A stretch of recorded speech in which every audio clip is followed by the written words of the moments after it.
talking to you. I have complied with every instruction. Compliance doesn't explain how you're riding around in a car like this out here. It's registered Don't in my play name. games with me. People from where you're from don't usually end up behind the You wheel of stopped something me like without that. a cause. On a quiet Sunday morning in rural Osceola County, Florida, a silver Mercedes SUV moved steadily down a two-lane highway lined with oak trees and open pasture. The windows were up, the air conditioning hummed softly, and a jazz station played through the speakers at low volume. Behind the wheel sat Judge Barbara Johnson, 53 years old, dressed in a casual linen blouse and slacks, sunglasses resting on the bridge of her nose, both hands relaxed on the wheel. She was heading south to visit her elderly mother at a nursing facility 40 minutes outside the city, a drive she made nearly every Sunday when her schedule allowed.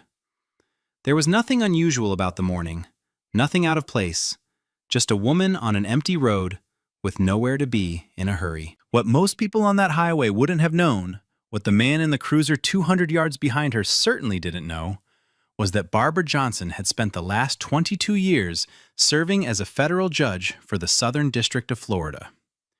She had graduated top of her class at Harvard Law, spent 8 years as a federal prosecutor handling cartel cases and public corruption trials, and was appointed to the bench by the President of the United States. Her Senate confirmation had been unanimous.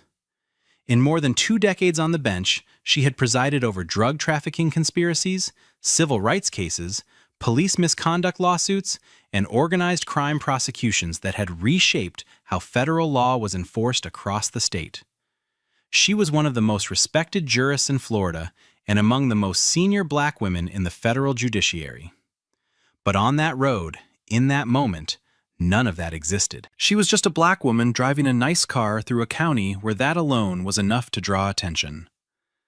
Sheriff Bo Harkin, 51, had been the head of the Osceola County Sheriff's Office for 11 years.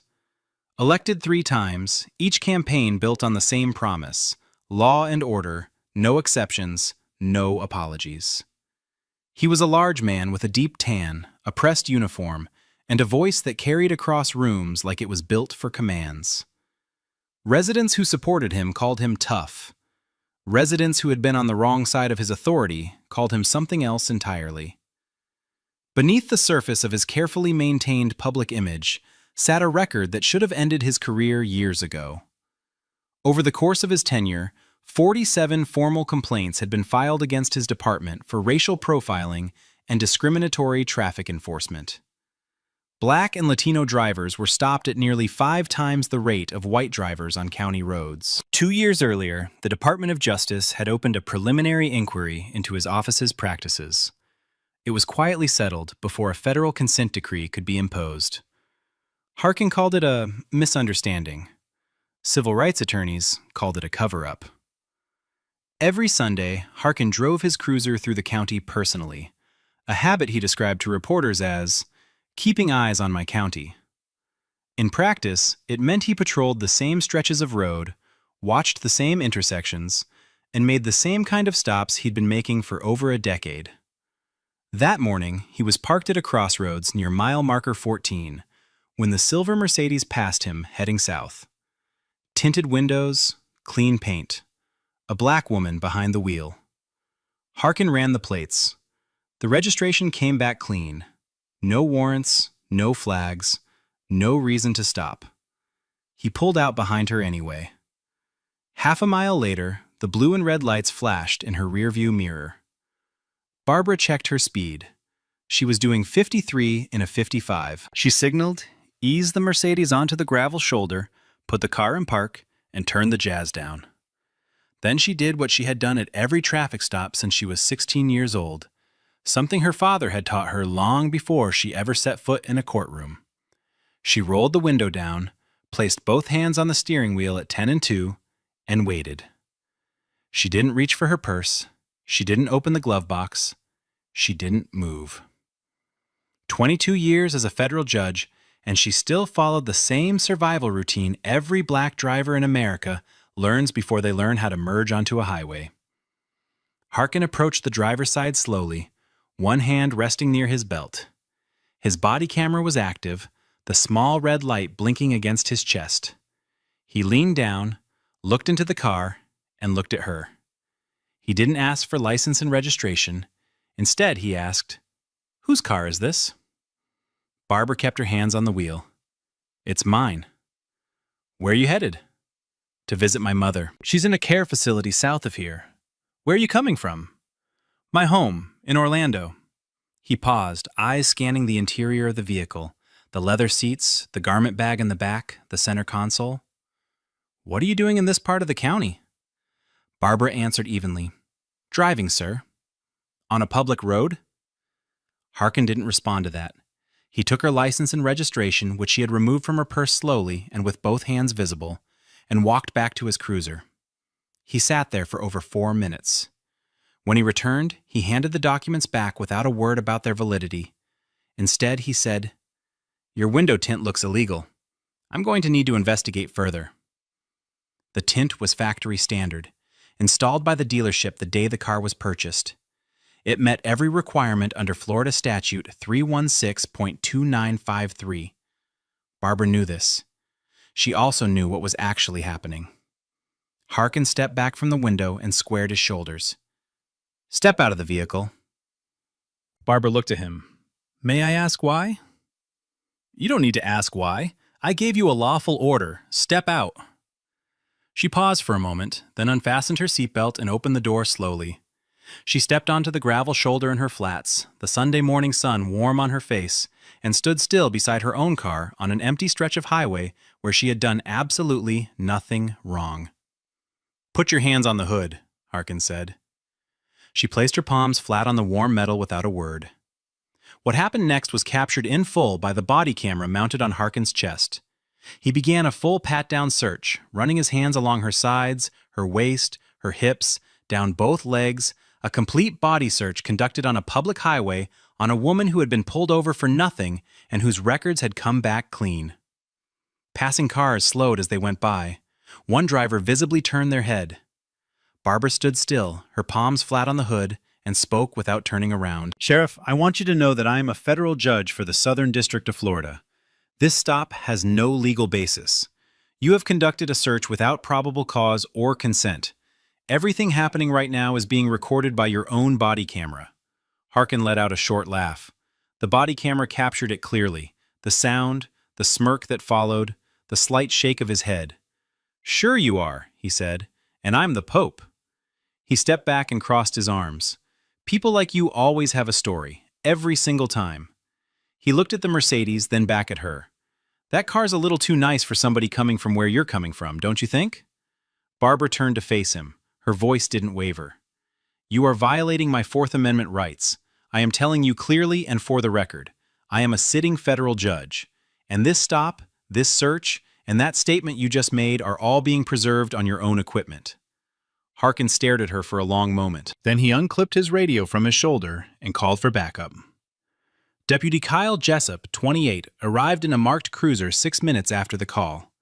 He was young, barely 3 years into the job, and had learned early that when the sheriff asked for something, you didn't question it. He stepped out of his vehicle and walked toward Harkin, who was standing beside the Mercedes with his arms crossed and Barbara still positioned near the hood. Harkin spoke loud enough for the body camera to pick up every word. "I need you to search this vehicle. I'm getting a strong smell of marijuana from inside." The body camera footage would later become critical for one reason.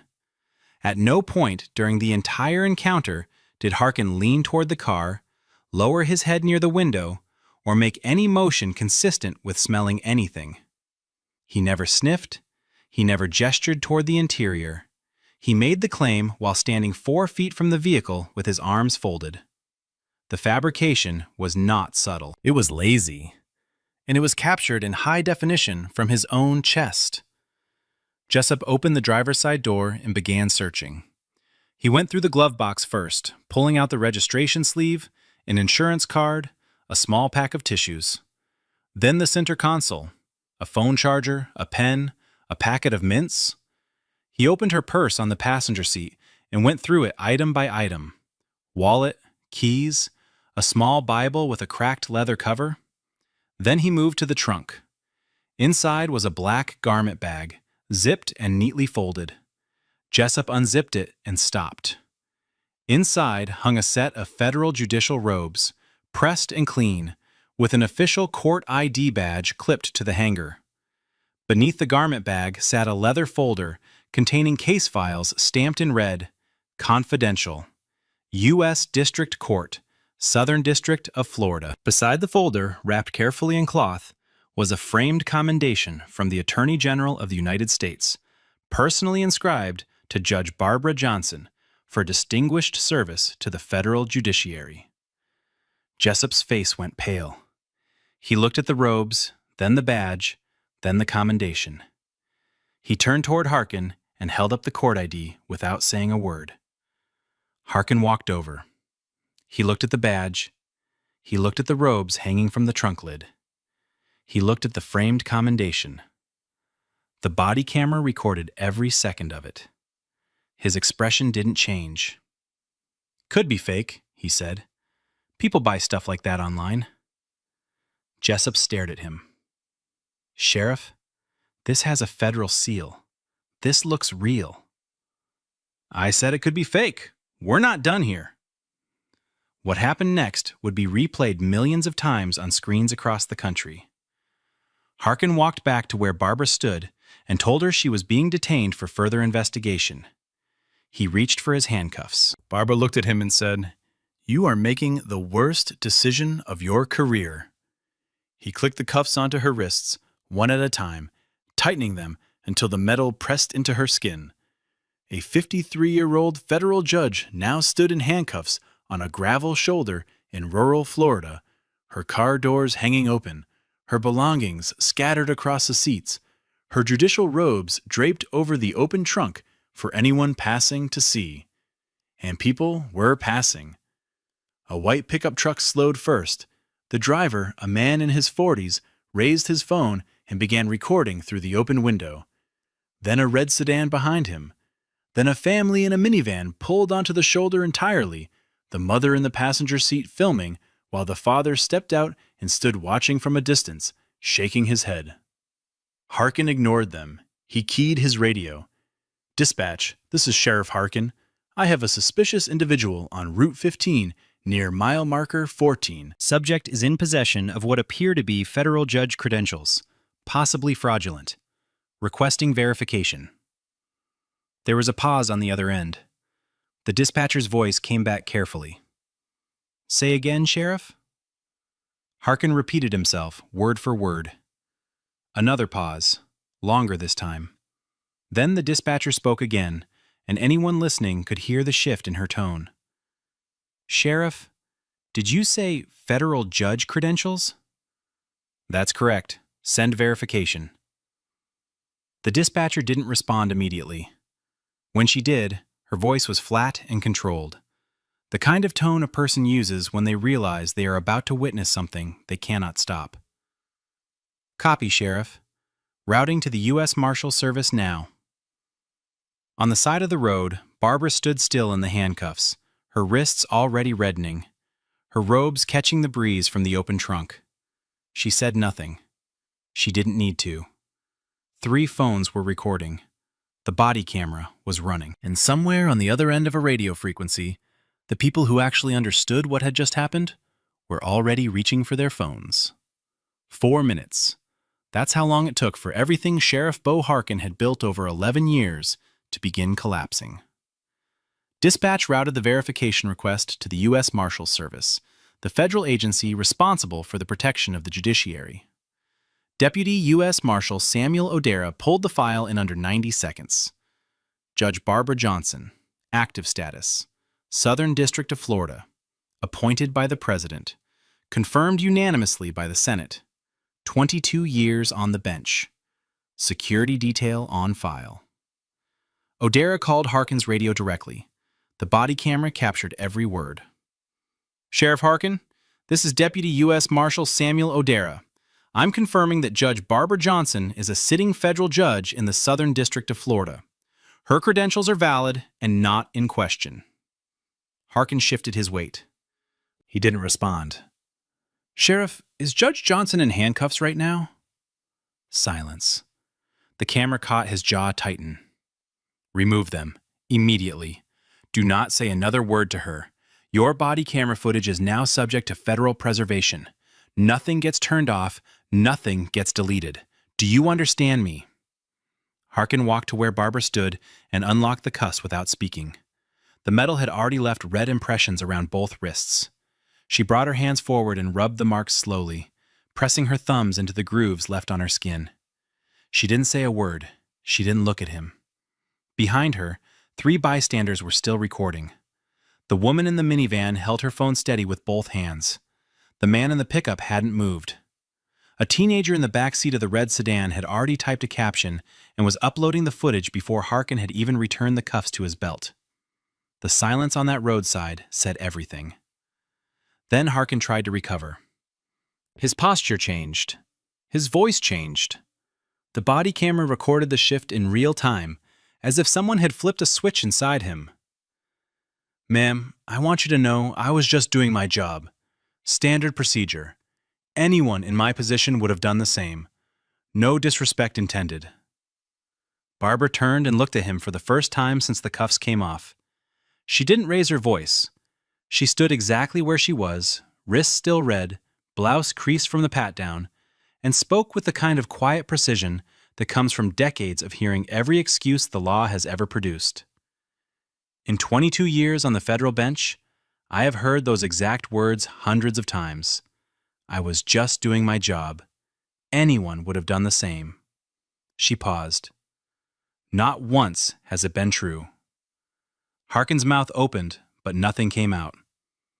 "I need your badge number, your full legal name, and the name of every deputy on scene today.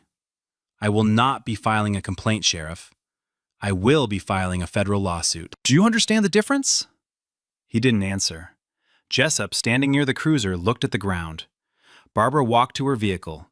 She replaced the items pulled from the console, closed the glove box, zipped her purse. At the trunk, she refolded her judicial robes along the original creases, placed the Attorney General's commendation back in its cloth wrapping, and closed the trunk with both hands. She pulled onto the highway without looking at him again. Harkin stood on the gravel watching the silver Mercedes disappear. And somewhere between that stretch of road and the nearest cell tower, 3 videos were already climbing, carrying with them the sound of a sheriff laughing at a federal judge and the image of a black woman in handcuffs beside her own judicial robes. Within 3 hours, the first video was live. Within 6, there were 4. By nightfall, the footage had spread to every major platform and was climbing faster than most accounts could track. The most viewed was filmed by Dorothy Vaughn, 67, a retired schoolteacher from Kissimmee who had been driving home from church when she saw the lights on the shoulder and pulled over. Her video ran just under 4 minutes and captured the full sequence. Barbara standing in handcuffs, the judicial robes draped over the open trunk, Harkin laughing, the deputies pulling items from the vehicle, and the moment Harkin's radio crackled with the marshal's voice and the cuffs came off. Dorothy uploaded the video with a single line of text. They handcuffed a federal judge on the side of the road because she was black. It reached 2 million views in under 18 hours. Florida news outlets picked it up first, then the national networks. Cable news ran the body cam stills side by side with Barbara's official judicial portrait. The same woman, the same face, one image in handcuffs on gravel, the other in robes behind a federal bench. Legal analysts called it one of the most egregious traffic stops ever recorded. Harkin's name trended nationwide before Monday morning. The Osceola County Sheriff's Office responded the only way it knew how. It made things worse. A spokesperson issued a written statement calling the stop routine and consistent with department policy. That statement landed like gasoline on a fire that was already burning through the news cycle. Journalists filed public records requests within hours. The traffic stop data that came back told a story the department had never intended to make public. Black drivers in Osceola County were stopped at 4.7 times the rate of white drivers. The disparity had held steady for years. It wasn't a glitch. It was a pattern. Former deputies began coming forward, anonymously, speaking to reporters under condition of protection. They described a department culture built on intimidation and racial targeting, one that started at the top. 3 deputies speaking independently revealed the same detail.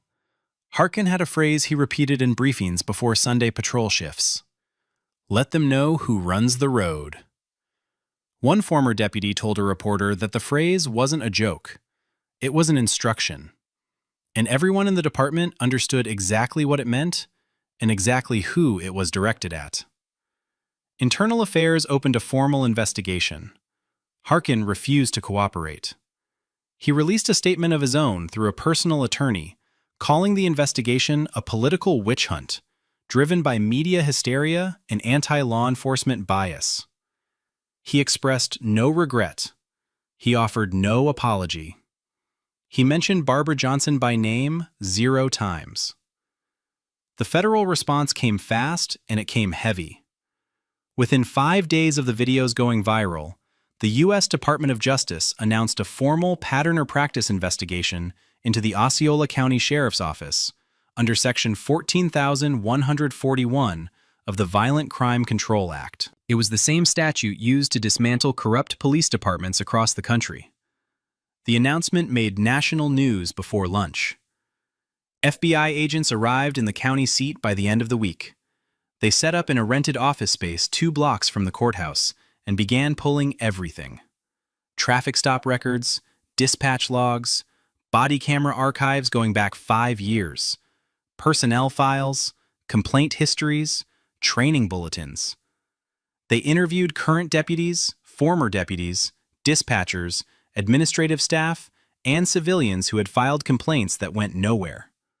What they found confirmed what the data had already suggested, and what Black residents of Osceola County had been saying for years. Sheriff Bo Harkin had personally conducted over 300 traffic stops in the previous 3 years alone. Of those stops, 84% involved Black or Latino drivers, despite those groups making up only 31% of the county's population. The numbers weren't borderline. They were staggering. But the most damaging discovery wasn't the stops themselves. It was the footage that should have existed, but didn't. Body camera recordings from 19 separate traffic stops had been deleted or listed as corrupted in the department's evidence system. Every single one involved a minority driver. Every single one had generated a formal complaint. And in every single case, the deletion had been logged under Harkin's administrative access credentials. 2 weeks after the DOJ announcement, Judge Barbara Johnson held a press conference outside the federal courthouse in Miami. She stood behind a podium in her judicial robes, composed and unhurried, and announced that she had retained one of the most prominent civil rights law firms in the country. She was filing a $34 million federal lawsuit against Sheriff Bo Harkin personally, Deputy Kyle Jessup, and the Osceola County Sheriff's Office. The complaint was 97 pages long. It alleged unlawful stop, unlawful search, unlawful detention, excessive force, racial profiling, violations of the First, Fourth, and 14th Amendments, and intentional infliction of emotional distress. Attached as exhibits were the full body camera transcripts, all 4 bystander videos, the recorded radio transmission from Deputy U.S. Marshal O'Dara, the department's own traffic stop data, and sworn affidavits from 14 other Black motorists who described nearly identical encounters with Harkin. Same language, same tint excuse, same body searches on the shoulder, same sneering disbelief when they identified themselves or asked for a reason. Barbara read a single prepared statement. Her voice was steady, measured, the same tone she used from the bench. I have spent my career upholding the Constitution. On that roadside, the Constitution was not upheld for me. If this can happen to a federal judge, imagine what happens to those who have no robe, no title, and no camera watching. She took no questions. She stepped away from the podium and walked back into the courthouse. The cameras kept rolling on the empty podium for nearly a full minute before the feed cut. The collapse began with the youngest man on that roadside. Deputy Kyle Jessup, 28, had spent 3 years following orders without question. He had watched Harkin operate. He had participated in stops he knew had no basis. He had searched vehicles on fabricated probable cause and written reports that softened what actually happened. But facing personal liability in a $34 million federal lawsuit and the full weight of an FBI investigation, Jessup made the only decision that could save what was left of his future. He flipped. His sworn deposition ran 114 pages. He described Harkin's instructions in detail, the department culture, the unwritten rules about who to stop and where, the deleted body camera footage, the complaints that were buried before they could reach anyone outside the building. He named dates, he named locations, he named victims, and he described one briefing that would become the centerpiece of the federal case. A Sunday morning meeting where Harkin stood in front of 6 deputies and said plainly, "A black person in a nice car in my county is probable cause enough for me." 3 more deputies corroborated the statement independently. Same words, same briefing, same man. The county attorney reviewed the mounting evidence and quietly signaled willingness to settle the civil lawsuit. Harkin was suspended without pay the same week. But the civil case was no longer his biggest problem. A federal grand jury returned an indictment against Harkin under 18 U.S.C. Section 242, deprivation of rights under color of law. His mugshot was taken at the same county jail complex he had overseen for over a decade. He was photographed in a gray booking jumpsuit, the badge gone, the pressed uniform gone. The authorities stripped down to a number on a placard. Every network ran the image before sundown. The settlement came first. Osceola County agreed to pay Judge Barbara Johnson $34 million to resolve the civil lawsuit, the largest civil rights settlement in the history of the state of Florida. The county commission approved it in a closed session that lasted less than 40 minutes. No one on the board asked to take it to trial. The evidence was too clear, the footage too public, and the liability too deep to fight. Then came the criminal trial. Federal prosecutors presented the body camera footage, the bystander videos, Jessup's deposition, the traffic stop data, and the testimony of 3 corroborating deputies. Harkin's defense argued that every stop was conducted under lawful authority and standard procedure.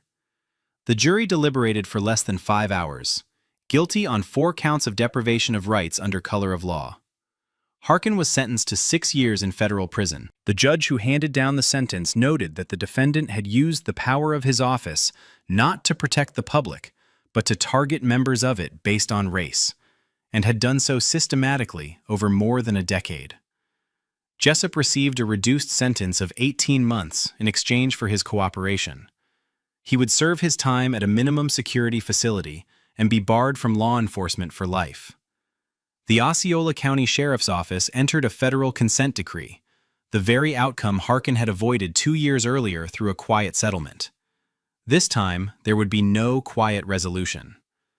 The decree required independent civilian oversight, mandatory bias training for every officer, a complete rewrite of traffic stop protocols, real-time body camera auditing with third-party access, and the creation of a civilian review board with full subpoena power. 4 additional deputies were terminated for participation in discriminatory enforcement. The department was placed under federal monitoring for 10 years. Judge Barbara Johnson returned to the bench on a Monday morning, 3 months after the settlement was finalized. She walked into her courtroom in the same robes that had been draped over the trunk of her car on a gravel shoulder in Osceola County. Her staff stood as she entered. Then the attorneys in the gallery stood. Then the clerks. No one had coordinated it. No one had planned it. The room simply rose. Barbara nodded once, sat down, and called the first case on her docket. She gave no interviews. She issued no celebratory statements. She made no television appearances, accepted no invitations to speak about the incident, and declined every request for comment from every outlet that reached out. She simply resumed doing the work she had done for 22 years, hearing cases, weighing evidence, and applying the law. But her words traveled without her. The single statement she had read outside the courthouse, "If this can happen to a federal judge, Imagine what happens to those who have no robe, no title, and no camera watching. Was reprinted in 4 major law reviews within 6 months. It was cited in congressional testimony during hearings on police reform. And it appeared in the written opinions of 3 subsequent federal rulings on law enforcement accountability, quoted by judges who understood exactly what she meant, because the system she described was the same one they worked inside every day. In downtown Orlando, a mural appeared on the side of a building 2 blocks from the federal courthouse. It showed Barbara in her judicial robes, standing upright beside a silver SUV with its trunk open and its contents scattered.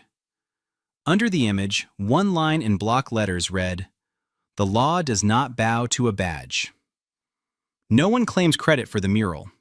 No one needed to. The image spoke for itself the same way the footage had. The same way Barbara had on that roadside, standing in handcuffs with her hands steady and her voice clear, telling a man with a badge exactly what was coming. This case was disturbing, but the one on the right ends in a way no one expects.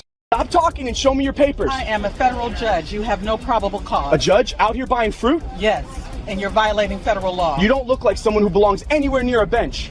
Everything you're doing is being recorded. Let's go. The farmer's market on Briarcliff Lane was the kind of place where nothing ever went wrong. White tents lined the sidewalk, bushels of stone fruit catching the early Virginia sun, the smell of fresh bread drifting between vendors who knew their customers by name.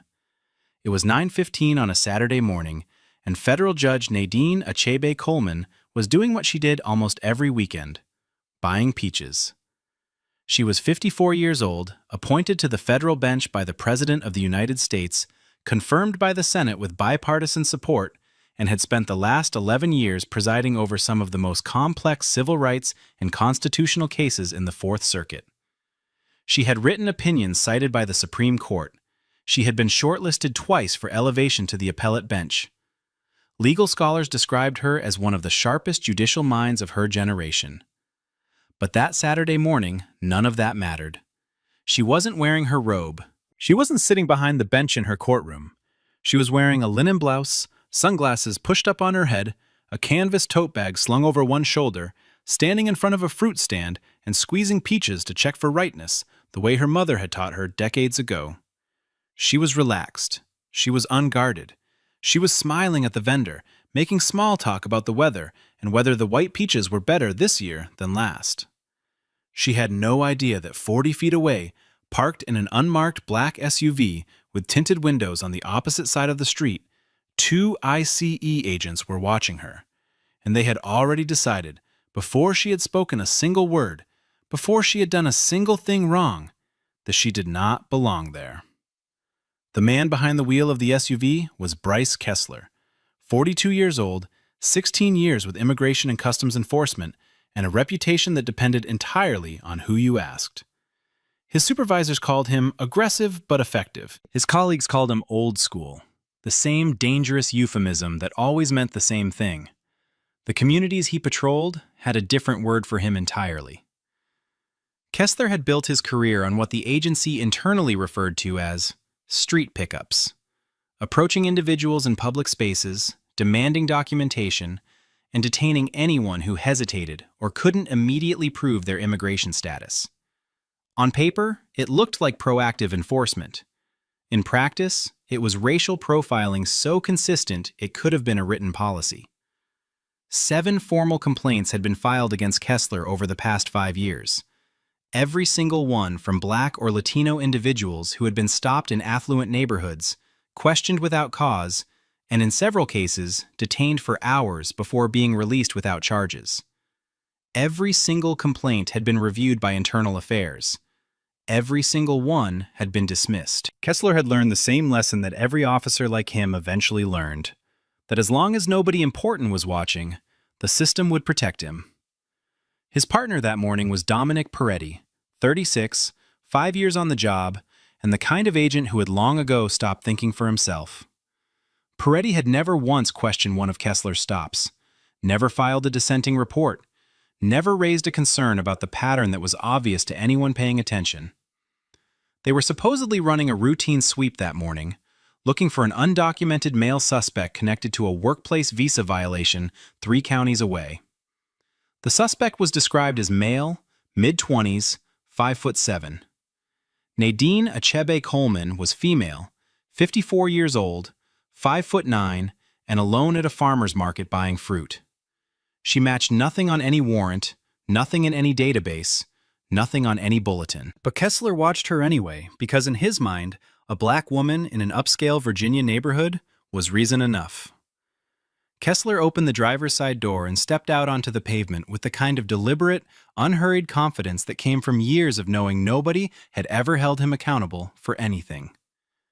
Peretti followed a half-step behind, falling into formation the way he always did, the way he had been doing since his first week partnered with Kessler. They crossed the street without urgency, weaving between the white tents and morning shoppers, their eyes locked on Nadine the entire time. She didn't notice them until they were less than 10 feet away. Kessler spoke first, his voice carrying the flat, commanding tone of a man who expected immediate compliance and had no patience for anything less. He told her he needed to see identification. Nadine looked up from the peaches she was holding, her expression shifting from surprise to something more measured, more careful. She asked why. It was a simple question, a reasonable question. A question any citizen had the right to ask when approached by law enforcement without warning or explanation. Kessler told her they were conducting an immigration enforcement action in the area and that she needed to verify her status. The words landed in the warm morning air like something heavy and wrong. Nadine set the peaches down slowly, her hands steady, her voice calm and clear as she stated that she was a United States citizen and asked what probable cause they had for approaching her. While she spoke, Peretti moved silently to her left, positioning himself between Nadine and the open walkway behind her, cutting off the path she would have taken to leave. The movement was subtle, but unmistakable. She wasn't being questioned.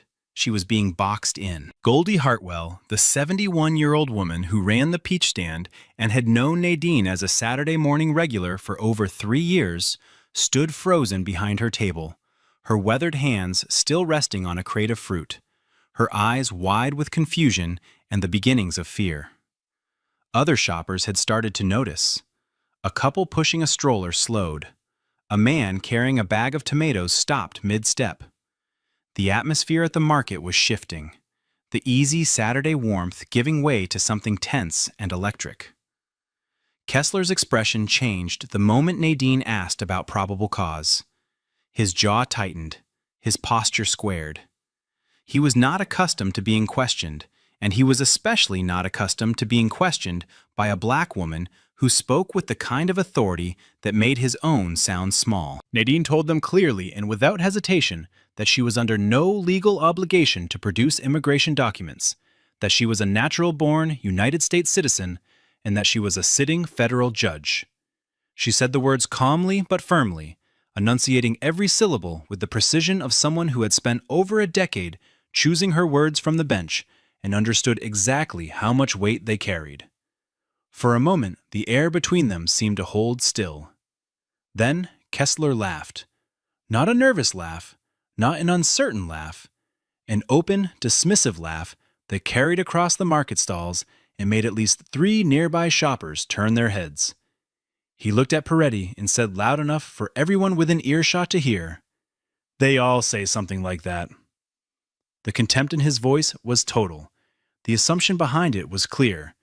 In Kessler's world, a black woman claiming to be a federal judge wasn't stating a verifiable fact, she was running a con. He accused her of being evasive, of refusing to cooperate with a lawful immigration action, and ordered her to place her hands flat on the wooden table of the produce stand. Nadine did not move. She repeated, with the same steady control that had commanded courtrooms and silenced hostile attorneys, that she was a sitting United States federal judge, that her judicial credentials were in her vehicle 30 feet away, and that they were making a very serious mistake. She warned them that every second they continued was compounding the legal consequences they would face.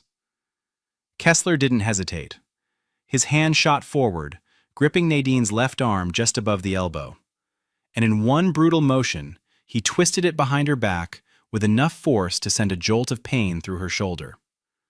Her body pitched forward into the table, sending peaches rolling off the edge and scattering across the pavement in every direction. Goldie Hartwell screamed, her hands flying to her mouth, her voice cutting through the morning like a siren.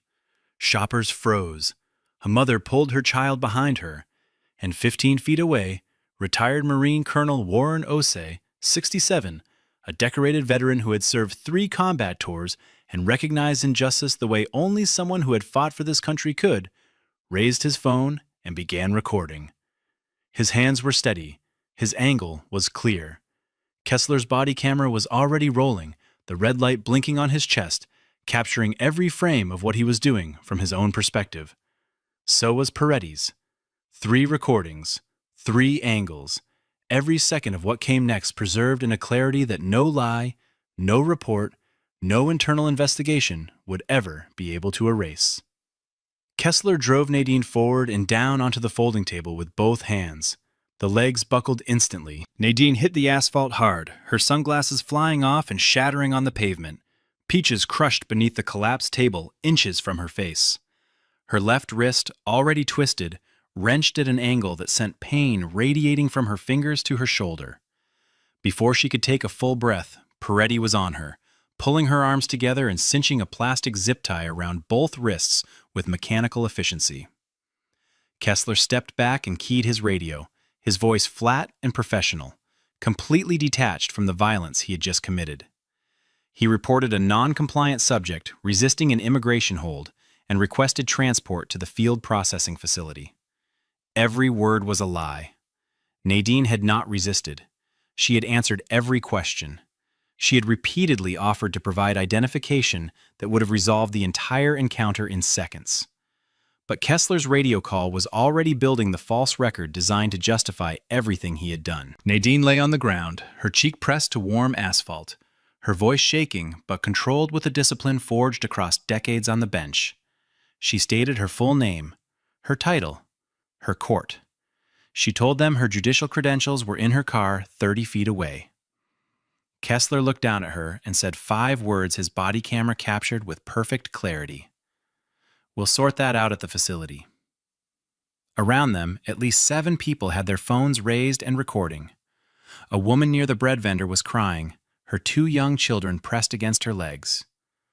Colonel Osei moved closer, hands steady, capturing everything in frame. And Nadine Achebe Coleman, a federal judge confirmed by the United States Senate, lay face down on a sidewalk in zip ties because a man with a badge had decided her skin color was probable cause. Goldie Hartwell broke first. The 71-year-old vendor stepped out from behind her collapsed table, voice trembling with fury, shouting that she knew this woman, that her name was Nadine, that she was a judge, that she came every Saturday, and that what they were doing was criminal. Kessler didn't look at her. He told her to step back and stay out of official business. From across the market, Reverend Solomon Niathi, 63, senior pastor of Grace Covenant Church, moved through the crowd with quiet authority. He identified himself and told Kessler he was making a grave error. He urged him to verify her identity before taking her anywhere. Kessler's response was immediate. He told the Reverend to back off or face obstruction charges. Then came another voice, sharp and certain, cutting through the noise from the edge of the crowd. "That's Judge Achebe Coleman. She sits on the 4th Circuit. I attended her lecture at Georgetown last semester. That is a federal judge." Inez Carrillo, 24, a second-year law student, was pointing directly at Nadine's face, still pressed against the asphalt, her voice carrying with the force of someone who understood exactly what she was witnessing. For the first time, Kessler hesitated. Something flickered behind his eyes. Not guilt, not remorse, but the faintest recognition that the ground beneath him might be shifting. Peretti pulled him aside, just far enough to lower their voices, but not far enough to escape the microphones on their own body cameras, which captured every word with devastating clarity. Peretti asked what they should do. Kessler's answer was quiet but absolute. "Doesn't matter. We finish what we start. She can prove it at processing." 14 words that would become the most replayed audio in the entire case. 14 words that proved this was never about enforcement or the law. It was about control, ego, and two men who believed their badges made them untouchable. Nadine was placed in the back of the unmarked SUV without a seatbelt. Her wrists were still zip-tied behind her back, the plastic cutting into skin that was already swelling and bruised. The door closed and the vehicle pulled away from the farmer's market, leaving behind a crowd of stunned witnesses, a destroyed produce stand, and crushed peaches drying on hot pavement. The drive to the ice field processing facility took 40 minutes. Nadine didn't speak a single word the entire time. She sat upright, staring straight ahead, her face unreadable. But behind that silence, a mind that had spent 11 years dissecting constitutional law from the federal bench was already working. She was cataloging every violation, every unlawful act, every word that had been spoken, every second of force that had no legal justification. She was building a case, and she hadn't even arrived at the facility yet. Kessler and Peretti, meanwhile, talked freely in the front seats, unaware or unconcerned that Kessler's body camera was still recording. The audio captured Kessler's voice clearly as he glanced in the rearview mirror and said, "A federal judge buying fruit, sure, sweetheart." Peretti laughed. The sound was casual, easy, the laughter of a man who had spent 5 years treating cruelty as routine. At the facility, Nadine was processed like any other detainee. She was photographed. Her personal items were confiscated. Her tote bag, her wallet, her phone, her car keys. She was escorted to a holding cell and placed inside with 3 other detained women who looked at her torn blouse and zip tie marks with recognition and exhaustion. A federal judge, appointed by the president, confirmed by the United States Senate, was sitting on a metal bench in an immigration detention cell, and the 2 men who put her there still thought they had done nothing wrong. 90 minutes passed before Nadine was allowed a phone call. 90 minutes of sitting on a metal bench under fluorescent lights in a room that smelled like industrial disinfectant and despair. When they finally handed her a phone, she dialed one number. Her husband, retired Army Brigadier General Tobias Coleman, answered on the second ring. She spoke for less than 2 minutes. Her voice was steady. She told him where she was, what had happened, and what she needed him to do. Tobias Coleman had commanded soldiers in combat zones and had coordinated operations that involved heads of state. Within 3 minutes of hanging up, he was on the phone with Judge Ramona Forsyth, Chief Judge of the Fourth Circuit Court of Appeals and Nadine's direct superior in the federal judiciary. Forsyth listened in silence for exactly 45 seconds before saying 4 words. "I'm calling the DOJ." Within 20 minutes, a chain of phone calls was moving through the highest levels of the federal government with a speed that only happens when the system realizes it has turned on one of its own. The Department of Justice contacted ICE headquarters. ICE headquarters contacted the regional field office. The regional field office contacted the processing facility. A senior supervisor named Arthur Devane was sitting at his desk when his phone rang with a call from a number he had never seen before. The conversation lasted less than a minute. When it ended, the color had drained completely from his face. He stood, walked down the corridor to the holding cells, looked through the reinforced glass window, and saw a woman in a torn linen blouse with red marks on her wrists sitting on a metal bench among immigration detainees. A federal judge. In his facility. Processed by his agents. And the full, catastrophic weight of what had happened hit him all at once, like a freight train with no brakes. Nadine Achebe Coleman walked out of ICE custody after 2 hours and 47 minutes. Supervisor Arthur Devane personally cut the zip ties from her wrists, offered water, offered medical attention, and began apologizing with the desperate urgency of a man who understood his career was now tied to the worst decision 2 agents under his authority had ever made. Nadine accepted the water. She declined everything else. She said nothing about the pain in her wrist or the scrape on her cheek or the humiliation of being photographed and processed like a criminal in a facility she could have shut down with a single ruling from her bench. She made only 2 requests. that all body camera footage from both agents be preserved immediately and without alteration, and that she be given the full legal names and badge numbers of every agent involved in her detention. Then she walked out. Tobias Coleman was standing in the parking lot beside a black sedan. Next to him were two attorneys from one of Washington's most respected civil rights firms and a former federal prosecutor who had spent 18 years putting corrupt law enforcement officers in prison. They saw Nadine before she saw them. The torn blouse, the bruised wrists already darkening to purple, the raw scrape across her right cheekbone where her face had met the asphalt of a farmer's market sidewalk. Nobody spoke for a long moment. Photos were taken immediately, clinical and thorough, documenting every mark on her body. Medical examination began within the hour at a private facility where a physician cataloged her injuries with the precision of someone who understood the photographs would eventually be projected on a courtroom screen. By that evening, every major news outlet in the country was running the story. By midnight, the footage Colonel Osei had recorded at the farmer's market had been viewed over 4 million times. And it was only Saturday. Federal investigators arrived within 48 hours. Teams from the DHS Office of Inspector General and the DOJ Civil Rights Division descended on the field office with the kind of coordinated intensity that only came when the government understood it was investigating itself. Body camera footage from both Kessler and Peretti was pulled, duplicated, and reviewed frame by frame in a secure room where every pause, every rewind, every sharp intake of breath from the investigators watching told the same story. The footage was devastating.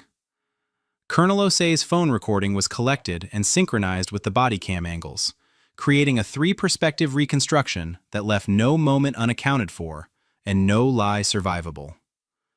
Witness statements were taken from 14 people who had been at the farmer's market that morning, and their accounts were consistent with a uniformity that only happens when every person is simply describing the same undeniable truth. But the investigation didn't stop at the farmer's market. When investigators pulled Kessler's complete service record, what they found was a pattern so clear and so damning it should have ended his career years before he ever laid hands on Nadine Achebe Coleman. Over 60 stops in affluent neighborhoods across 4 years, the overwhelming majority targeting Black and Latino individuals. In 23 of those stops, the subjects were United States citizens with no immigration issues of any kind. People detained, questioned, humiliated, and released without apology because the color of their skin had been treated as reasonable suspicion. Internal emails recovered during discovery showed that supervisors were not only aware of Kessler's methods, but had actively endorsed them, describing his approach as proactive enforcement, in language that treated racial profiling as a job well done. Peretti's records completed the picture. He had been present for the majority of those stops. He had never filed a single objection. And on 11 separate occasions that later resulted in formal complaints, his body camera had mysteriously not been activated. The pattern wasn't a coincidence. It was a partnership built on silence, complicity, and the shared belief that no one would ever care enough to look. The federal grand jury returned its indictments 6 weeks after the incident, and the charges landed like a bomb across every level of federal law enforcement. Bryce Kessler was indicted on deprivation of rights under color of law under 18 U.S.C. Section 242, assault, false imprisonment, and conspiracy. Each charge carried the weight of years in federal prison. Dominic Peretti was indicted on conspiracy, failure to intervene in an unlawful use of force, and filing a false report. That last charge was particularly damning because the processing paperwork Peretti had completed at the facility described Nadine Achebe Coleman, a sitting federal judge with 11 years on the bench, as uncooperative, no valid ID, possible undocumented. Every word on that form was a fabrication, and Peretti had signed his name to it. 2 supervisors at the field office were also charged with conspiracy for enabling years of racially targeted enforcement, for reading the complaints and the internal reports and the emails describing Kessler's methods as proactive enforcement, and choosing to do nothing except let him keep going. The indictment sent shockwaves through the agency. ICE headquarters issued a carefully worded public statement, distancing itself from the agents, calling their actions inconsistent with the values of the organization. Language so hollow that even sympathetic commentators called it insulting. More telling was what happened with the union. Federal law enforcement unions almost always defended their members, almost always provided legal representation, almost always circled the wagons regardless of what the evidence showed. But after the Bodycam audio leaked publicly, after the country heard Kessler's voice saying a federal judge buying fruit, "Sure, sweetheart," after millions of people listened to him tell Peretti, they all say something like that, the union quietly declined to represent him. When even the people whose job it was to protect you decided you were too toxic to stand beside, the verdict was already written. The trial was just a formality. The criminal trial lasted 4 weeks, and from the first hour of the first day, it was clear there would be only one outcome. Prosecutors opened by playing the body camera footage from both agents simultaneously on split screens mounted in the courtroom. The jury watched Kessler approach Nadine at the peach stand. They watched him grab her arm. They watched him drive her into the table. They heard the legs collapse. They heard her hit the ground. They watched Peretti zip-tie her wrists while she lay face down on the pavement, stating her name, her title, and her court. Then prosecutors played the audio from the SUV.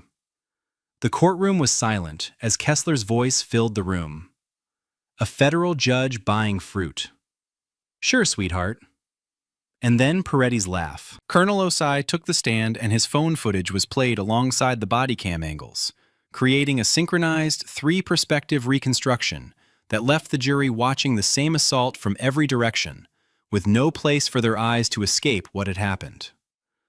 Goldie Hartwell testified she had told both agents repeatedly that Nadine was a judge and a regular customer who came every Saturday.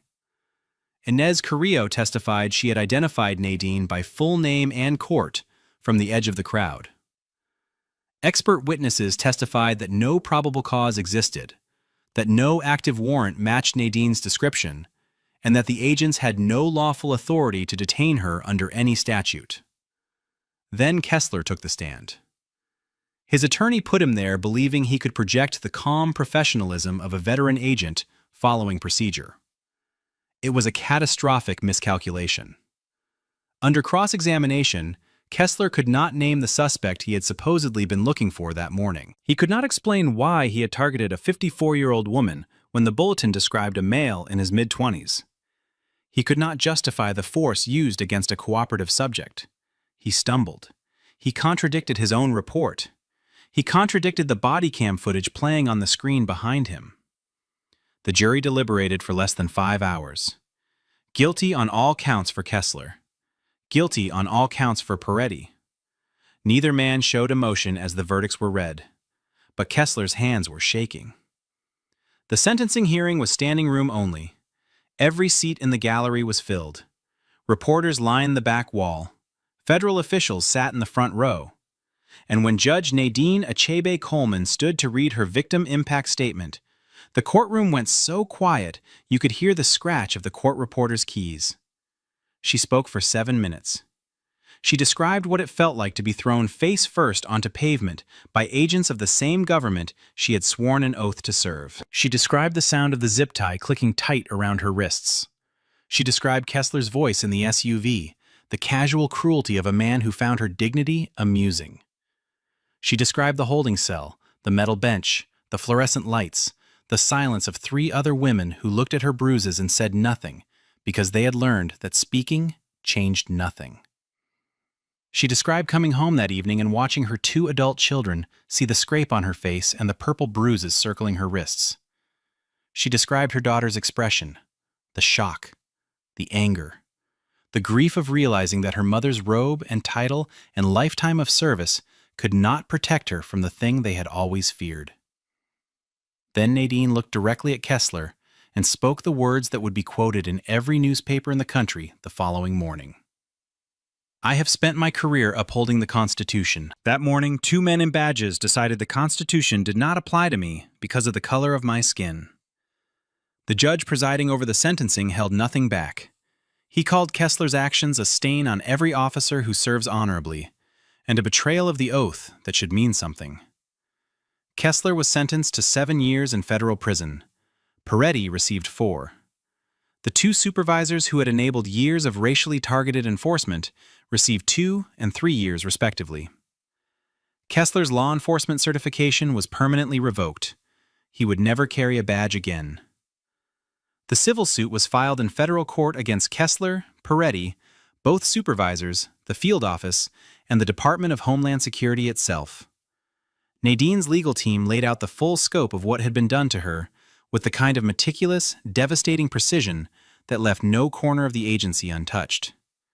Physical assault, false imprisonment, intentional infliction of emotional distress, racial profiling, systemic failure of oversight, reputational harm to a sitting member of the federal judiciary.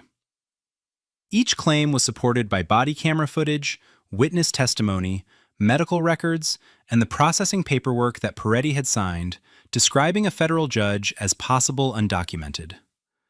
But it was discovery that delivered the final blow. Internal DHS memos recovered during the process revealed that senior officials had acknowledged what they called overly aggressive field tactics in the region, more than 2 years before Kessler ever touched Nadine at that farmer's market. The memos documented complaints. They referenced patterns. They recommended review. And then, nothing happened. No corrective action was taken. No retraining was ordered. No agents were reassigned. The system saw the problem, wrote it down, filed it away, and allowed it to continue until it destroyed a woman's Saturday morning and her faith that the government she served would treat her as a citizen. The case settled for $32 million, one of the largest individual civil rights settlements in federal law enforcement history. But the money was only part of it. The settlement mandated sweeping structural reforms across ICE field operations, mandatory documented probable cause before any street stop, independent civilian oversight with real investigative authority, real-time body camera review protocols with consequences for non-compliance, and the creation of a rapid verification system allowing individuals who claimed government credentials during enforcement encounters to be confirmed on the spot before any detention could proceed. $32 million and a blueprint for making sure no one would ever have to prove they were a federal judge from the back of a holding cell again. Nadine Achebe Coleman returned to the federal bench on a Monday morning 6 months later. When she walked into her courtroom, every person in the gallery rose. The standing ovation lasted nearly 2 minutes. She said nothing. She sat down, opened the first case file, and went back to work.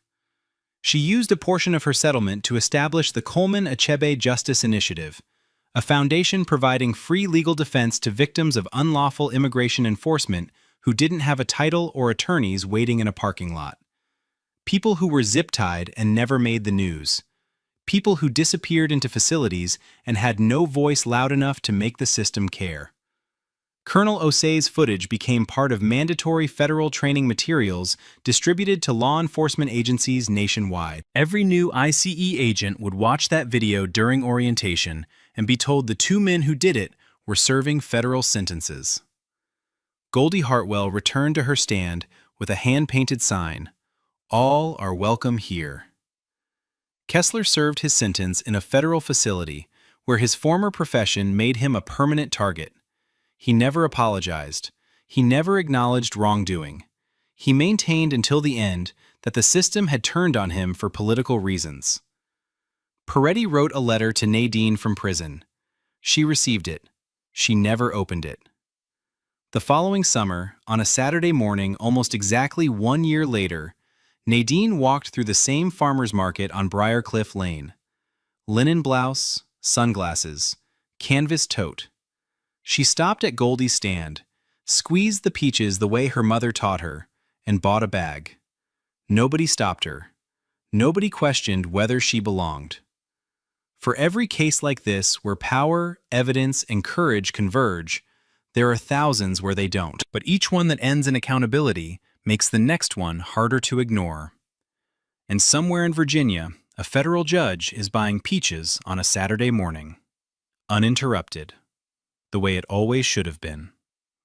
This case was disturbing, but the one on the right ends in a way no one expects. Federal agent! Don't move my mother's funeral. You think hiding in a church makes you untouchable? I am a United States District Judge. You have no warrant. We don't care who you say you are. At 11:47 a.m. inside Grace Covenant Baptist Church, 4 ICE agents in tactical vests burst through the double doors and stormed down the center aisle during a funeral eulogy. The pastor stopped mid-sentence. Mourners turned in their pews. A woman in the third row pulled her grandchild close.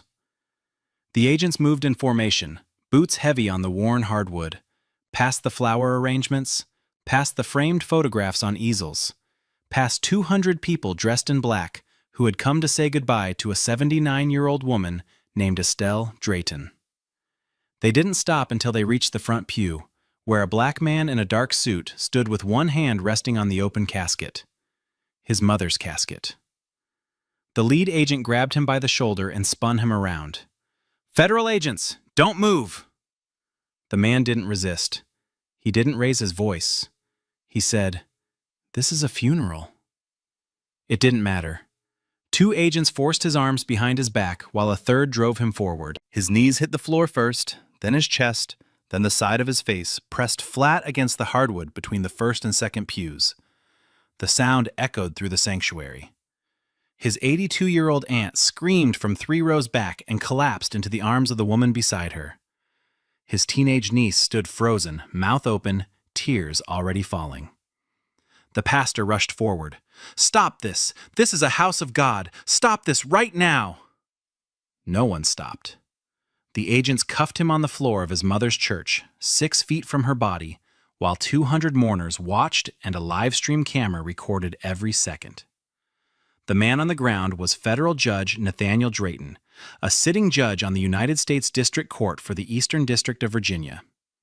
The agents had no warrant, no probable cause, and no idea what they had just done. Nathaniel Drayton was 54 years old. He grew up in a 2-bedroom apartment in southeast Washington, D.C., the youngest of 3 children. His mother, Estelle, worked as a seamstress 6 days a week. His father, Robert, carried mail for the Postal Service for 34 years and never missed a shift. Neither of them had attended college, but both of them made sure their children understood that education was not optional. Nathaniel was the first in his family to earn a degree. He graduated from Morehouse College, then Howard University School of Law, where he finished in the top 5 of his class. He clerked for a federal appeals court judge, spent 8 years as a public defender representing people who couldn't afford attorneys, then crossed to the other side and became an assistant United States attorney. At 43, he was nominated to the federal bench by the President of the United States. The Senate confirmed him with bipartisan support. For 11 years, Judge Drayton had served on the U.S. District Court for the Eastern District of Virginia. He was known for 3 things: fairness, precision, and an unwavering reverence for constitutional protections. Attorneys who appeared before him, regardless of which side they represented, described him the same way: demanding but fair. He didn't tolerate laziness. He didn't tolerate theatrics. And he did not tolerate any agent of the government exercising power without legal authority. At the time of his mother's funeral, Judge Drayton was presiding over one of the most closely watched immigration cases in the country, a class action challenge to federal detention practices that had drawn national attention and put him directly at odds with the enforcement arm of the Department of Homeland Security. That detail would become critically important. The man who gave the order was Dominic Voss. He was 43 years old and had spent 16 years with Homeland Security investigations, climbing through the ranks not because of careful judgment or legal precision, but because he produced numbers. His supervisors called him a man who gets results. That phrase appeared in 3 separate performance reviews and was used each time to justify looking the other way. Over the course of his career, Voss had accumulated 7 excessive force complaints, 4 civil rights grievances filed by immigrant advocacy organizations, and 2 internal investigations that were opened with urgency and closed without explanation. None of it slowed his rise. None of it triggered reassignment. He learned the same lesson every year. Results mattered more than rights. His team that morning consisted of 3 agents. Kyle Rennick, 36, had worked under Voss for 4 years and never once questioned an order. He did what he was told, wrote what he was told to write, and kept his mouth shut. Sean Pollard, 31, was the youngest on the team. He had been with ICE for just under 3 years and was still early enough in his career to feel the weight of what they did. During the arrest at the church, his body language told a different story than the others. He hesitated at the door. He hung back in the aisle. He said nothing. Terrence Nolan, 39, had transferred from Border Patrol 2 years earlier, bringing with him his own history of complaints involving excessive force against detained migrants, none of which had followed him into his new file. The morning of the funeral, Voss briefed his team in the parking lot of a gas station 3 blocks from the church. He told them he had received a tip that a man connected to an immigration fugitive case would be present at a gathering at Grace Covenant Baptist. He didn't name the source. He didn't provide a photograph. He didn't confirm the identity of the individual. He didn't obtain a warrant. He saw a black man standing at the front of the church beside a casket and decided that was enough. The church had been live streaming the funeral for family members who couldn't travel. Estelle Drayton had touched many lives over 79 years, and more than 200 people were watching remotely, from living rooms, hospital beds, and military postings overseas when the agents came through the doors. The church's own security system added 2 more angles, one from the back of the sanctuary facing the altar, another from a side-mounted camera near the choir loft. At least 7 mourners inside the church pulled out their phones the moment the shouting started. Together, the footage captured everything. It captured Judge Drayton standing at the front pew with his right hand resting on the edge of his mother's casket, his lips moving quietly, saying something only she was meant to hear. It captured 4 agents in tactical vests, shoving past elderly women in the center aisle, one of whom stumbled into a pew and grabbed a stranger's arm to keep from falling. It captured the lead agent seizing Drayton by the shoulder, and the moment his face struck the hardwood floor. It captured his 82-year-old aunt, seated 3 rows back, clutching her chest and collapsing sideways into the arms of the woman beside her. It captured his teenage niece, standing rigid, hands trembling, screaming a sound the audio picked up with perfect clarity. It captured the agents rifling through Drayton's suit jacket pockets while he lay cuffed and motionless on the floor of his mother's funeral. And it captured 2 specific statements that would be replayed millions of times in the days that followed. The first came from Agent Rennick, who was recorded saying, "Stop resisting," while Drayton lay completely still, his cheek flat against the wood, his arms locked behind his back, not moving a single muscle. The second came from Voss himself. When Drayton said his name and told them he was a federal judge, Voss leaned down and the microphone on the nearest phone picked up every word. "We don't care who you say you are." Drayton lay on the floor with his cheek pressed against the hardwood and his wrists locked behind his back. His breathing was controlled. His voice, when he spoke, carried no panic, no anger, only the measured clarity of a man who had spent decades choosing his words with precision. "My name is Nathaniel Drayton. I am a United States District Judge for the Eastern District of Virginia. This is my mother's funeral. You have no warrant." Voss, still crouched over him with one hand on Drayton's back, laughed. Not a nervous laugh, not an uncomfortable exhale, a real laugh, caught on 3 separate recordings from 3 separate angles. "Sure you are, buddy." The pastor, Reverend Isaiah Holloway, stepped forward. His hands were shaking, but his steps were deliberate. He reached into the pew where Drayton's overcoat was folded and pulled out a leather credential case. He opened it and held it in front of Voss's face.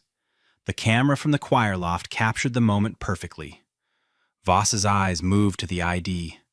The seal of the United States District Court, the photograph, the name. His expression shifted. Not remorse, not shame. Recognition. the recognition of a man who had just realized the size of what he'd done. Rennick leaned in and whispered something.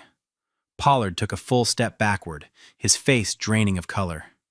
For 90 seconds, no one in the sanctuary moved. The live stream kept running. The phones kept recording. Then Voss, without removing the handcuffs, stood and keyed his radio. The response from the field office was immediate. Even through the low-quality radio audio, the tone was unmistakable. It was panic. The cuffs came off. Voss did not apologize. He straightened up, adjusted his vest, and said 5 words that would follow him for the rest of his life. There's been a miscommunication. Drayton rose slowly from the floor. He brushed the dust from his suit jacket. He adjusted his tie. He turned and looked at his mother's casket. Then he said nothing. He stood in the center aisle of his mother's church, surrounded by 200 people holding their breath, and offered no words at all. His silence was more devastating than anything he could have said. The funeral could not be resumed. Reverend Holloway tried. He returned to the pulpit, gripped the edges with both hands, and opened his mouth to speak. No words came. He stood there for nearly 10 seconds before a deacon gently guided him to a chair. The sanctuary had become something other than a place of mourning. It had become a crime scene that no one had the authority to process. Estelle Drayton's casket had been bumped during the struggle. A spray of white lilies lay scattered across the floor, some of them crushed under boot prints. 2 of the flower arrangements near the altar had been knocked sideways. No one moved to pick them up.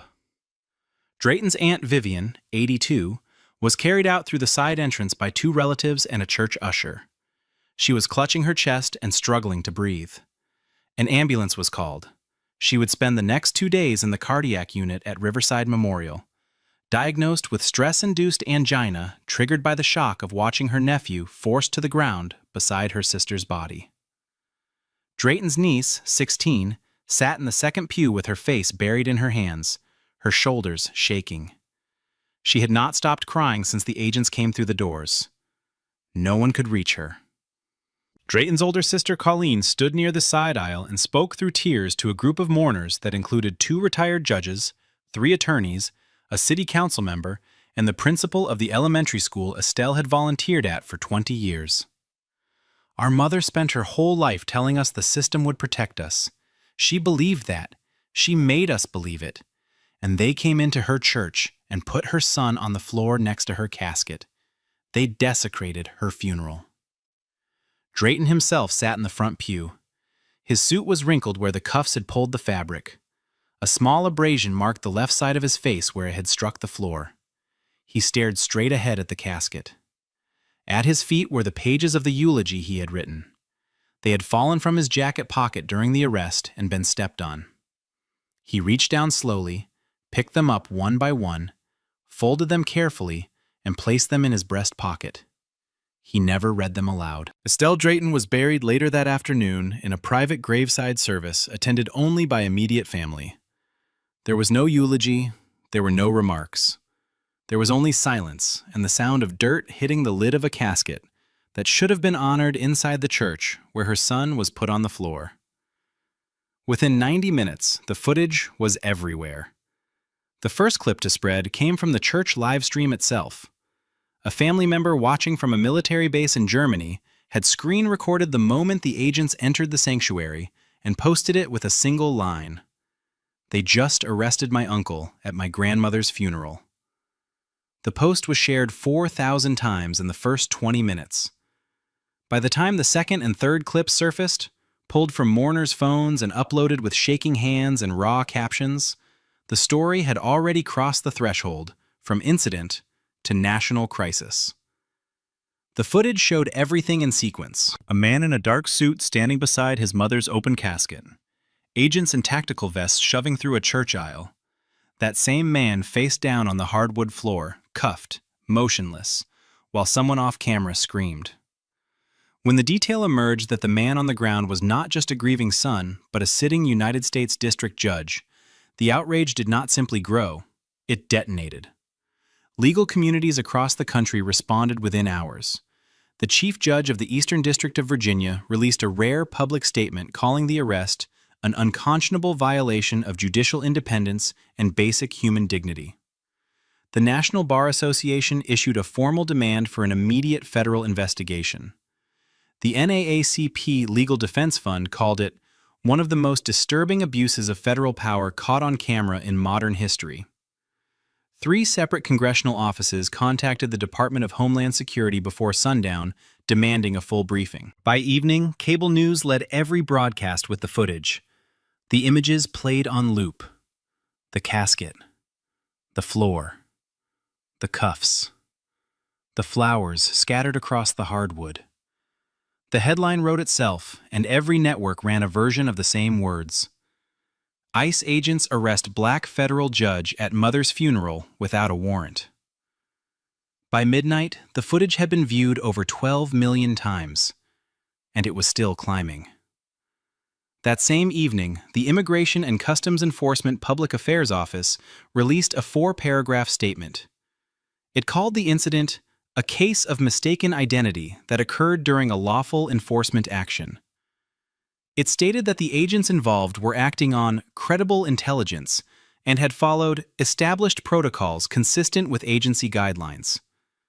It expressed regret for any inconvenience caused and assured the public that a review was underway.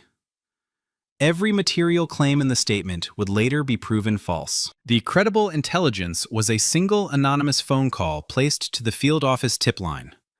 The caller was never identified. The call was never recorded. The content of the tip described a male of African American appearance, possibly connected to a fugitive immigration case. No name was given. No photograph was provided. No age, no height, no weight. The fugitive the agency later claimed the agents were pursuing was a 28-year-old man, 5'7", 150 pounds. Judge Drayton was 54, 6'2", and 210 pounds. The only physical characteristic they shared was the color of their skin. There was no warrant issued for the arrest. No probable cause had been established. No supervisor had signed off on the operation. Voss had briefed his team in a gas station parking lot and driven to a church where a funeral was in progress. The agency's statement did not mention that the location was a church. It did not mention that a funeral was taking place. It did not mention that the man who was detained was a federal judge. And when reporters followed up asking for the name of the individual, the basis for the intelligence, or the specific protocol that authorized entering a house of worship during a religious service, ICE declined to comment further. The silence told its own story. The federal response came fast and from multiple directions at once.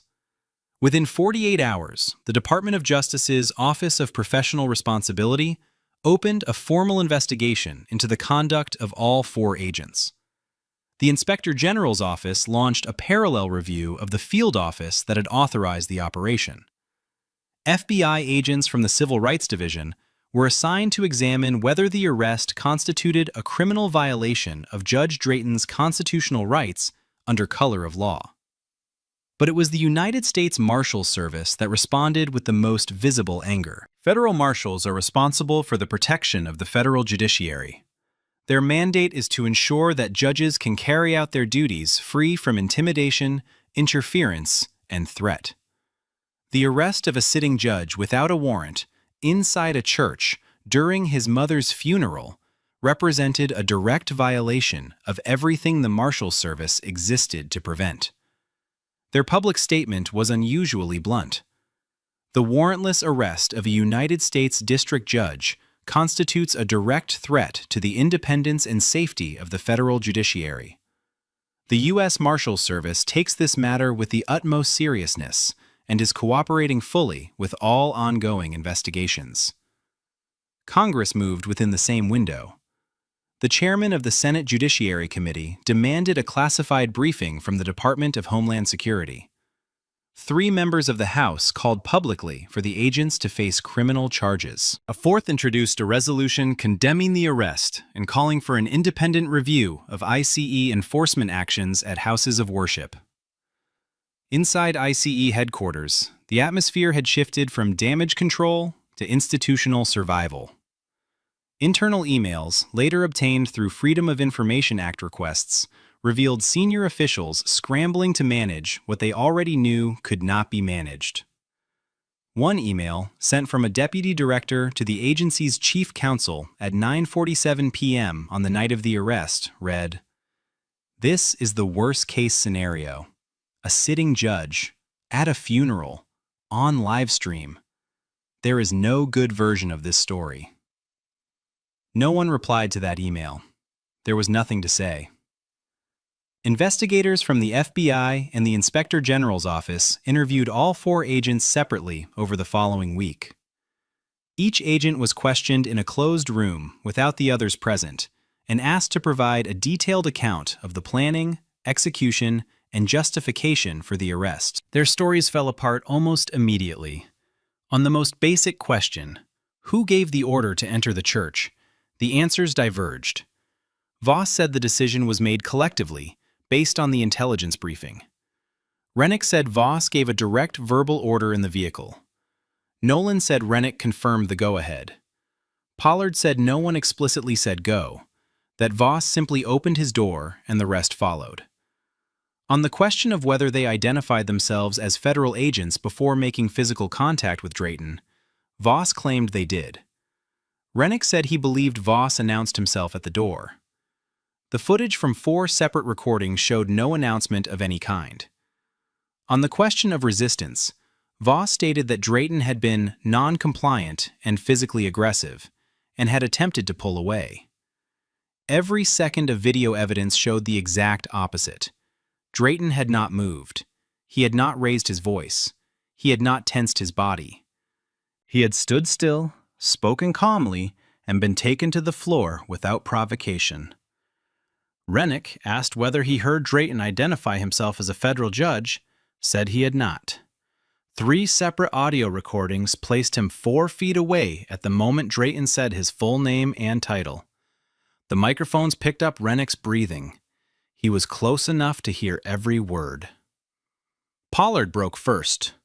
Under sustained questioning on the second day, the youngest agent admitted that he had known something was wrong from the moment they pulled into the church parking lot and saw the hearse. He said Voss never showed them a warrant because there was no warrant. He said no one discussed probable cause. And he disclosed that during the drive to the church, Voss had made comments about these people, thinking they could hide behind churches, and that it was time to remind them the law doesn't stop at the door.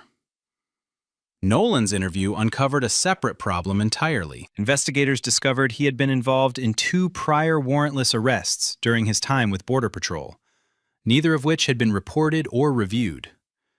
Internal records pulled during the investigation showed that Voss's own complaint history, 7 excessive force grievances and 2 internal investigations, had been flagged for supervisory review on 3 occasions. Each time, the file was closed without action by the same field office director. That director was now under investigation himself. 1 week after his mother's funeral, Judge Nathaniel Drayton stood behind a podium on the steps of the federal courthouse where he had served for 11 years. He wore a dark suit, a pressed white shirt, and no expression that betrayed what the past 7 days had cost him. Behind him stood his sister Colleen, his niece, 2 attorneys, and a row of colleagues from the bench who had come not to speak, but to stand. The press conference was carried live on 4 cable networks and streamed by dozens of outlets. Drayton did not read from prepared remarks. He spoke from memory, the way he conducted proceedings in his courtroom, precise, unhurried, and without a single wasted word. He began with the facts. He stated the date, the time, the location. He named the church. He named his mother. He described the sequence of events the way a judge would enter findings into the record, each detail stripped of emotion and laid bare in clinical order. The agents entered during the eulogy. They did not identify themselves. They did not present a warrant. They made physical contact without verbal warning. He was placed face down on the floor and handcuffed beside his mother's open casket. Then he paused. He looked directly into the cameras and spoke about Estelle Drayton. He described a woman who worked as a seamstress 6 days a week and cleaned offices on the 7th. A woman who raised 3 children in a 2-bedroom apartment and never once let them believe the world owed them anything. A woman who lived long enough to watch her youngest son sworn in as a federal judge and who died still believing that the law existed to protect everyone equally. "They put me on the floor of my mother's church," he said, "beside her body, in front of her friends and her grandchildren. They did not ask my name. They did not present a warrant. They saw a black man and decided he was guilty of something. That is not law enforcement. That is the precise injustice the Constitution was amended to prevent." He announced that he had retained counsel and was filing a federal civil rights lawsuit against the 4 agents individually, their supervising field office director, the Immigration and Customs Enforcement Agency, and the Department of Homeland Security. He took no questions. He stepped away from the podium and walked back into the courthouse. The doors closed behind him. The cameras kept rolling on the empty steps. What came next changed everything. During the discovery phase of Judge Drayton's federal civil rights lawsuit, his legal team issued subpoenas for the complete internal communications of the ICE field office that had directed the operation. What they found did not simply strengthen the case, it dismantled the entire narrative ICE had constructed and replaced it with something far darker than misconduct or incompetence. The agency had claimed mistaken identity. The evidence showed premeditation. Buried in the records was a series of text messages between Dominic Voss and a fellow agent at the field office sent over the 48 hours preceding the arrest. In one exchange from the evening before the funeral, Voss wrote 7 words that would become the centerpiece of the federal prosecution. "Gonna be at that church tomorrow. Let's see how tough he is off the bench." The recipient replied with a single emoji. Neither agent reported the exchange. Neither flagged it for supervisory review. The message made one thing undeniable. Voss knew who Nathaniel Drayton was. He knew Drayton was a federal judge. And he knew Drayton was presiding over the immigration detention case in which ICE was a named party, a case that had generated significant internal frustration within the agency after Drayton issued a series of rulings restricting the conditions under which detainees could be held. The anonymous tip that Voss had cited as the basis for the operation was traced during discovery to a prepaid phone linked to a registered ICE informant. When investigators contacted the informant, he confirmed he had been asked to make the call by someone inside the field office. He had no knowledge of any fugitive connected to the church. He had never heard the name Nathaniel Drayton. He was told to call the tip line and report a male of African American appearance at Grace Covenant Baptist Church on the day of the funeral. He was not told why. The implication was no longer a matter of interpretation. The arrest of Judge Drayton had not been a mistake. It had not been a case of bad intelligence or poor judgment. It had been a deliberate, coordinated act of retaliation against a sitting federal judge for rulings that ICE disagreed with. It constituted obstruction of justice, intimidation of a federal official, and a direct assault on the independence of the judiciary. And every piece of evidence had come from the agency's own records. The federal grand jury convened for 6 days. They reviewed the video evidence from the church, the body camera footage from the U.S. Marshals who responded to secure the courthouse after the incident, the text messages recovered during discovery, the phone records linking the anonymous tip to an ICE informant, and the testimony of 14 witnesses including Agent Sean Pollard, who had agreed to cooperate fully with prosecutors. When the indictments were returned, they came down on all 4 agents and the field office director who had supervised them. Dominic Voss faced the heaviest charges: conspiracy to deprive civil rights under color of law, deprivation of rights under color of law, obstruction of justice, making false statements to federal investigators, and retaliatory action against a federal official. A charge that carried particular weight because it meant prosecutors believed the arrest was not an accident, but a deliberate act designed to punish a judge for his rulings. Kyle Rennick and Terrence Nolan were each charged with conspiracy to deprive civil rights, and deprivation of rights under color of law. The evidence showed they had participated knowingly in an operation that had no warrant, no probable cause, and no lawful basis. Pollard, who had broken during his interview and provided the most damaging testimony against Voss, was offered a reduced plea agreement in exchange for his continued cooperation. He accepted. The field office director, Raymond Cahill, 56, who had overseen Voss for the past 4 years, was charged with conspiracy and failure to supervise. Investigators had documented 3 separate occasions on which complaints against Voss had been flagged for Cahill's review. Each time, the file was closed with no action, no interview, no disciplinary note. Cahill had signed off on each closure personally. At Voss's arraignment, the federal magistrate set bail at $500,000. The amount drew immediate attention. For a federal agent with no prior convictions, it was unusually high, a signal that the court viewed the charges as exceptionally serious. Voss's attorney objected on the record, calling the prosecution politically motivated and designed to make an example of a dedicated public servant. The magistrate looked at him for a long moment before responding. Your client arrested a sitting United States district judge at his mother's funeral without a warrant. The political motivation, if any, appears to have been on his side. Voss posted bail that evening. He did not speak to reporters. He was placed on indefinite, unpaid suspension by the agency the following morning. His credentials were confiscated. His service weapon was surrendered. For the first time in 16 years, Dominic Voss had no badge, no authority, and no one willing to look the other way. The trial began on a Monday morning in the same federal courthouse where Judge Drayton had presided for 11 years.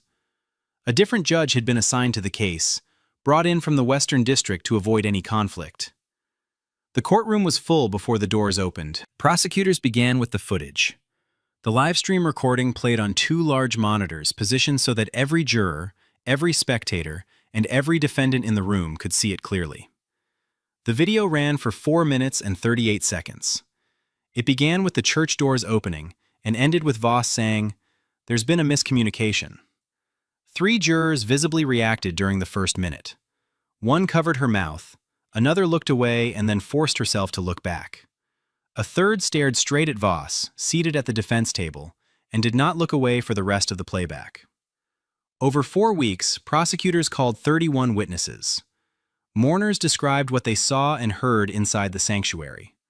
Fellow judges from the Eastern District testified about Judge Drayton's reputation, his judicial temperament, and the immigration case he had been presiding over. ICE whistleblowers. 2 analysts who had worked in the same field office testified that Voss had openly expressed frustration with Drayton's rulings in the detention case and had referred to the judge using language they described as racially charged. Digital forensics experts authenticated the text messages, confirmed the phone records, and traced the anonymous tip to the ICE informant's prepaid device, with certainty that left no room for dispute. Voss took the stand in his own defense during the 3rd week. His attorney guided him through a version of events in which every action was justified, every decision was procedural, and every outcome was an unfortunate misunderstanding. He used the phrase "following protocol" 4 times in his opening answers. Under cross-examination, the prosecutor asked him to name the specific protocol that authorized entering a house of worship during a funeral service without a warrant. Voss could not name it. The prosecutor asked him to produce the warrant. There was no warrant. The prosecutor asked him to explain the text message sent the night before the arrest. Voss said he did not recall the context. The prosecutor displayed the message on the courtroom monitor and read it aloud. "Gonna be at that church tomorrow. Let's see how tough he is off the bench." Voss stared at the screen and said nothing. The prosecutor then asked him to explain how the fugitive he claimed to be pursuing was 28 years old, 5'7", and 150 pounds, while the man he arrested was 54, 6'2", and 210 pounds. Voss said the description he received was vague. The prosecutor replied, "The only thing vague about your description was everything except the race." The jury was sent to deliberate on a Thursday afternoon. They returned Friday morning. Guilty on all counts for Dominic Voss. Guilty on all counts for Kyle Rennick. Guilty on all counts for Terrence Nolan. Guilty on the conspiracy charge for Raymond Cahill. Sentencing followed 6 weeks later. Voss received 7 years in federal prison. Rennick received 4 years. Nolan received 3 years and 6 months. Cahill received 2 years. All 4 had their law enforcement certifications permanently revoked. None would ever carry a badge again. The civil lawsuit settled before trial. The Department of Homeland Security, facing the same video evidence that had convicted its agents, the same text messages, the same phone records, and the same testimony from its own informant, chose not to take the case before a jury. The settlement was $4.6 million, one of the largest individual civil rights settlements ever reached against a federal law enforcement agency. The money alone would have made headlines, but the terms that accompanied it carried more weight than the dollar figure. The agreement included sweeping mandatory reforms imposed on the field office and extending to agency-wide policy review. Independent civilian oversight of all ICE enforcement actions involving houses of worship, with quarterly audits and public reporting. Mandatory warrant verification procedures requiring supervisory sign-off and documented probable cause before any arrest operation could be initiated. A zero-tolerance policy for retaliatory actions against judicial officials, with automatic referral to the Inspector General for any complaint involving a member of the federal judiciary. The creation of a civilian review board with investigative authority over complaints filed against the field office, staffed by attorneys and civil rights professionals appointed independently of the agency. And a requirement that all prior complaints against agents involved in use of force incidents be reviewed and documented before those agents could be cleared for field operations. Judge Drayton donated a significant portion of the settlement to establish the Estelle Drayton Justice Fund. The fund provided legal representation to immigrants and citizens whose civil rights were violated by federal agents, specifically targeting cases where victims lack the resources or visibility to fight back on their own. The fund was administered by a board that included civil rights attorneys, community advocates, and 2 retired federal judges. Within its first year, it had taken on 40 cases. Drayton returned to the bench 3 months after the settlement was finalized. His first day back, the courtroom was full before the bailiff opened the doors. Attorneys, clerks, fellow judges, journalists, and members of the public filled every seat and lined the back wall. When Drayton entered in his robes, the room went still. He sat down, arranged his papers, and looked out across the courtroom. He did not reference the case. He did not reference the arrest. He paused for a moment and then spoke. "The law failed me on the worst day of my life, but I am still here, and so is the law. My mother believed that. I still believe that." He picked up his gavel. The courtroom was silent. Then he began. Back at Grace Covenant Baptist Church, a small bronze plaque was installed on the wall beside the front pew. It was paid for by the congregation and unveiled during a Sunday service attended by over 300 people. The plaque read, "In memory of Estelle Drayton, who believed the law belonged to everyone." No other names were listed. None needed to be. This case was intense, but this case on the right-hand side is even more insane.